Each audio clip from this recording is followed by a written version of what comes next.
ये मेक्सिको है जहाँ पर दुनिया में सबसे ज्यादा कोक पी जाती है। 800 लीटर कोक हर साल एक इंसान यहाँ पीता है, यानी इस टैंक जितनी कोक हर एक साल। यहाँ कोक इनके कल्चर में इतनी घुस चुकी है कि ये एक बूढ़ा इंसान जिसे टाइप 2 डायबिटीज है वो इस औरत के पास आया है ताकि ये औरत इसके ठीक होने के लिए भगवान से पूजा कर सके। और ये औरत भगवान को कोक चढ़ाती है और पूजा के बाद इस आदमी को प्रसाद के लिए कोक देती है, ये बोलकर कि इससे ये इंसान ठीक हो जाएगा। जबकि इतनी ज्यादा स्टडीज हो चुकी है जो ये प्रूव करती है कि मेक्सिको में मैक्सिमम लोगों को टाइप 2 डायबिटीज इन शुगरी ड्रिंक की वजह से है। ये सब जानते हुए भी मेक्सिको गवर्नमेंट कुछ नहीं कर पा रही है क्योंकि कोका कोला का पॉलिटिकल इन्फ्लुएंस मेक्सिको में बहुत ज्यादा है और यहाँ पर पानी कम और कोक ज्यादा। अगर हम सोच रहे हैं कि हाँ कोका कोला मेक्सिको में ये सब कर सकती है लेकिन अपने खुद के देश अमेरिका में नहीं कर सकती जिनका पॉलिटिकल सिस्टम स्ट्रांग है, तो हम गलत सोच रहे हैं। अगस्त 28, 1941 वर्ल्ड वॉर सेकंड के दौरान यूएस ने डिसाइड किया कि वो अपने सिटीजन को सिर्फ 907 ग्राम शुगर देगी हर महीने, क्योंकि उस टाइम पर्ल हार्बर पर जापान ने अटैक किया था और यूएस को अपना मैक्सिमम सामान अपने सोल्जर्स को देना था, ना कि सिटीजन्स को।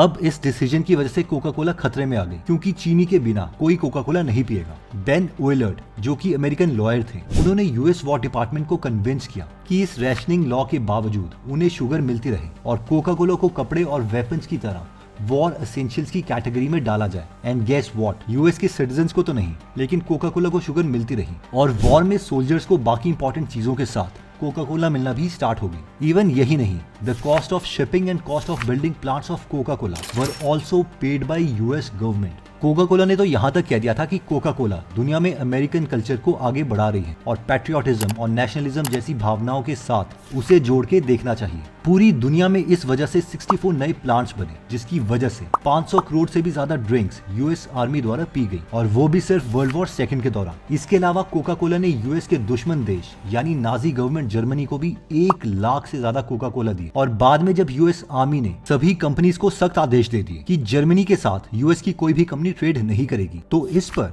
कोका कोला ने जर्मनी से ऑफिशियली रिलेशंस तो तोड़ दिए, लेकिन सबसे छुपकर जर्मनी में उन्होंने एक नई कंपनी खोली और जर्मनी के लिए एक नई ड्रिंक बनाई जो सेब के छिलके, चीज, वे और इवन लॉलीपॉप्स के मिक्सचर से बनी थी और इस ड्रिंक का नाम था फैंटा। धीरे धीरे फैंटा जर्मनी की सबसे पी जाने वाली ड्रिंक बनी और जंग के बाद इस नई कंपनी से जो सारा प्रॉफिट था वो मेन कंपनी कोका कोला के पास गया। इतना ही नहीं, कोका कोला पर एलिगेशंस हैं कि इन्होंने कोक में डल रही कैफीन जब कम पड़ने लग गई तो कोयले से कैफीन निकाली गई। Citizen Coke the making of Coca Cola capitalism book के ऑथर बार्ट एल्मोर लिखते हैं कि जब कोका कोला की डिमांड बढ़ने लग गई तो कोका कोला ने एक कंपनी मॉन्सेंटो के साथ डील की कि वो उन्हें कैफीन और सैक्रिन प्रोड्यूस करके देगी जो उन्हें कोक बनाने के लिए चाहिए था। जब कैफीन और सैक्रिन की डिमांड और बढ़ने लग गई तो अब मॉन्सेंटो कंपनी इस डील को नहीं खोना चाहती थी, इसलिए उन्होंने एक नया मेथड यूज किया कैफीन को कोल तार से निकालने का। अगर आप सोचते हैं कि ये वही कोल तार है जो हम रोड में यूज करते हैं तो आप ठीक सोच रहे हैं। अब इस कोल तार से निकली सिंथेटिक कैफीन के एक चम्मच में 28 कप जितना कैफीन था, जिससे इंस्टेंट एनर्जी तो मिलती है लेकिन ये वजह बनती है एंग्जाइटी और हाई ब्लड प्रेशर की। और इंटरेस्टिंग बात यह है कि मॉन्सेंटो वही कंपनी है जिसने एजेंट ऑरेंज बनाया था। जिन्हें नहीं पता, तो जब यूएस की वॉर वियतनाम से हो रही थी तो बहुत से यूएस सोल्जर्स इस वॉर में मारे जा रहे थे क्योंकि वियतनामीज पेड़ पौधों के पीछे छुप के गुरिल्ला वॉर कर रहे थे। तो उस वक्त यूएस आर्मी ने मॉन्सेंटो को एजेंट ऑरेंज बनाने के लिए कहा जो कि एक हर्बिसाइड था और उसके बाद यूएस आर्मी ने इस हर्बिसाइड को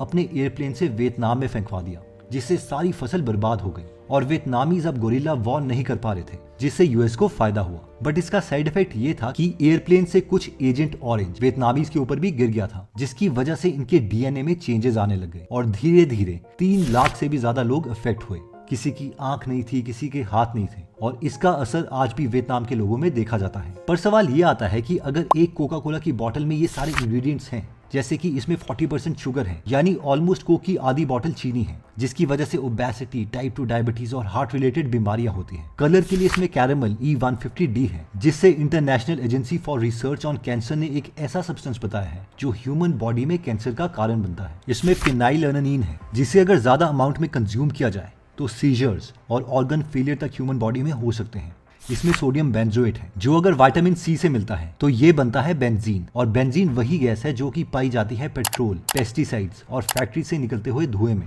और ये हमारे ब्लड सेल्स पर अटैक करती है जिसकी वजह से ये धीरे धीरे लिवर, हार्ट और किडनी को अफेक्ट करना स्टार्ट कर देती है। और कोका कोला की ऑफिशियल वेबसाइट के अकॉर्डिंग इसमें बायफिनॉल ए है। ये केमिकल कोका कोला ड्रिंक्स में नहीं पर उनकी बॉटल्स और कैंस में पाया जाता है जो ह्यूमन बॉडी के कांटेक्ट में आते ही फीमेल हार्मोन एस्ट्रोजन को मिमिक करता है जिसकी वजह से अर्ली प्यूबर्टी और मेल में इनफर्टिलिटी होती है। पर सवाल ये है कि आजकल तो इंटरनेट अवेलेबल है, लोग इंटेलिजेंट हैं, फिर भी सरकार इसे बंद क्यों नहीं कर रही है? तो इसका रीजन है कि Coca Cola 3 step formula use करती है। फर्स्ट है political influence and press manipulation. Mexico में एक इंसान है विसेंटे फॉक्स, जिन्होंने अपना करियर स्टार्ट किया था कोका कोला के डिलीवरी बॉय की तरह, और इवेंचुअली वो प्रमोट होते गए और कोका कोला के मेक्सिको डिपार्टमेंट के हेड बने। और अब हुआ ये कि बाद में ये मेक्सिको के प्रेसिडेंट बन गए, और प्रेसिडेंट बनने के बाद मेक्सिको में कोक बनाने के लिए कोका कोला को पानी की जरूरत पड़ी, तो इनकी गवर्नमेंट ने इन्हें 23 वाटर सप्लाईज यूज करने की परमिशन दे दी। इतना ही नहीं, इस अग्रीमेंट के बाद मेक्सिको में एक प्रोग्राम चलाया गया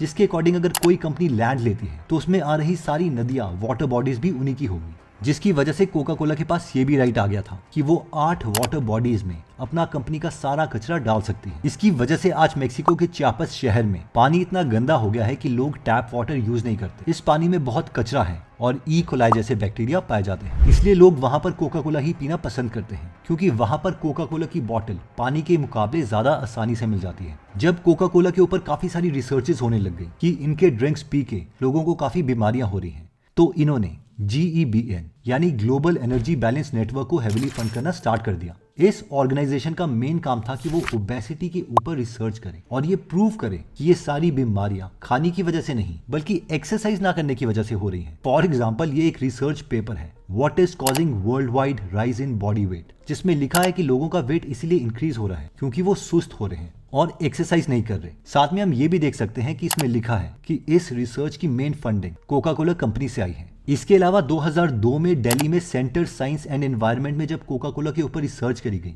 तो उसमें पेस्टिसाइड्स पाए गए जो इतने हार्मफुल हैं कि वो बर्थ डिफेक्ट और इवन कैंसर तक कर सकते हैं। लेकिन बाद में कोका कोला ने नीदरलैंड की TNO nutrition and food research lab में इंडिया की कोक के सैंपल्स भेजे और इस रिसर्च लैब ने सर्टिफाई किया कि ये सारी कोल्ड ड्रिंक्स बिल्कुल सेफ है और इसमें कोई पेस्टिसाइड्स नहीं है। कोका कोला का जीतने का सेकंड सीक्रेट है एक्सट्रीम मार्केटिंग। कोका कोला का शुरुआत से बस एक मानना है कि उन्हें प्रोडक्ट्स नहीं, एक इमोशन बेचना है, और इसी वजह से वो हमेशा ऐसे आइडियाज के साथ आते हैं जो उनके कस्टमर्स को उनके साथ इमोशनली जोड़ दें। चाहे फिर कोक को दिवाली के इमोशंस के साथ जोड़ना हो, या पब्लिक प्लेसेस में लगाई वेंडिंग मशीन्स जो फ्री कोक देती है उन्हें हक करने पर, या फिर इंडिया में रन किया गया उनका सबसे फेमस कैंपेन जो हमें आज भी याद है, ठंडा मतलब कोका कोला, जिसका मकसद था इंडिया के हर घर में सबकॉन्शियसली ठंडे वर्ड को कोका कोला के साथ जोड़ना, ताकि जब भी कोई बोले आप ठंडा लेंगे या गर्म, तो अगर वो ठंडा बोले तो उन्हें कोक याद आए। इमोशनल बॉन्ड के अलावा कोका कोला एक और चीज में भरोसा करता है, और वो है कि उसका प्रोडक्ट जितना ज्यादा दिखेगा उतना ही ज्यादा बिकेगा। तभी तो जिस टाइम में पूरी दुनिया में बाकी कंपनीज सेलिब्रिटीज को प्रोडक्ट एंडोर्समेंट के लिए एक रिस्क समझती थी, तब कोका कोला ने हिल्डा क्लार्क, जो कि फेमस अमेरिकन एक्टर और मॉडल थी, उसको अपना मार्केटिंग फेस बना दिया। कोका कोला शुरू से चाहता है कि वो USA की टाइम स्क्वायर बिल्डिंग से लेके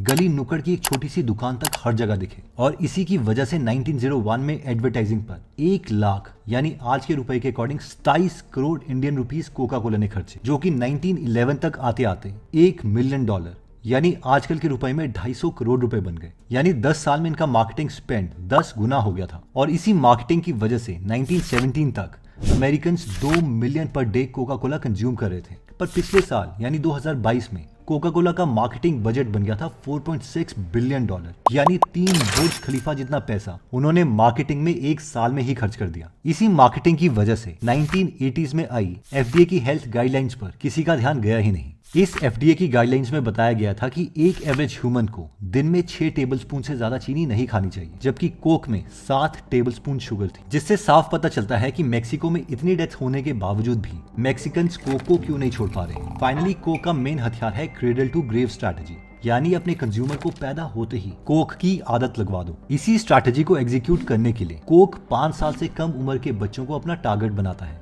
और उन बच्चों तक पहुंचने का सहारा होता है स्कूल की वेंडिंग मशीन्स। इस स्ट्रैटेजी में कोक ने 10,000 स्कूल्स को $3,000 हर साल देना स्टार्ट किया, जिसकी वजह से स्कूल की वेंडिंग मशीन में स्कूल वाले सिर्फ कोका कोला के प्रोडक्ट्स ही दिखाएंगे, और इसीलिए धीरे धीरे 12 साल से कम उम्र के बच्चों की फेवरेट ड्रिंक्स कोक बनने लग गई। वेंडिंग मशीन्स के साथ साथ free coupon, television ads, board games, Barbie dolls, free book covers में भी कोका कोला का लोगो बच्चों को दिखता रहा, जिससे कोका कोला बच्चों का हीरो बन गया। लेकिन जब पेरेंट्स ने कोक को लेके बहुत प्रोटेस्ट किया, तो जुलाई 2003 में कोका कोला ने डिसाइड किया कि वो 12 साल से कम उम्र के बच्चे के लिए कोई मार्केटिंग स्ट्रैटेजी एग्जीक्यूट नहीं करेंगे। पर असल में ऐसा कभी नहीं हुआ, और उसने बस अपने क्लासिक कोक को हटा के कूल में अपने दूसरे प्रोडक्ट्स को रखना स्टार्ट कर दिया, जो था orange juice, flavoured milk etcetera, जिसमें कोका कोला से भी ज्यादा चीनी थी। और उन वेंडिंग मशीन्स में उन्होंने एक और प्रोडक्ट रखा जिसका नाम था दसानी। जी हाँ, ये कोका कोला का वही वाटर ब्रांड था जिसे यूके में लॉन्च करते ही वापस भेज दिया गया था, क्योंकि दसानी में ब्रोमेट पाया गया था जो कि एक कैंसर कॉजिंग सब्सटेंस है। वैसे इतनी कमाल की मार्केटिंग स्ट्रैटेजी के लिए कोका कोला की तारीफ तो बनती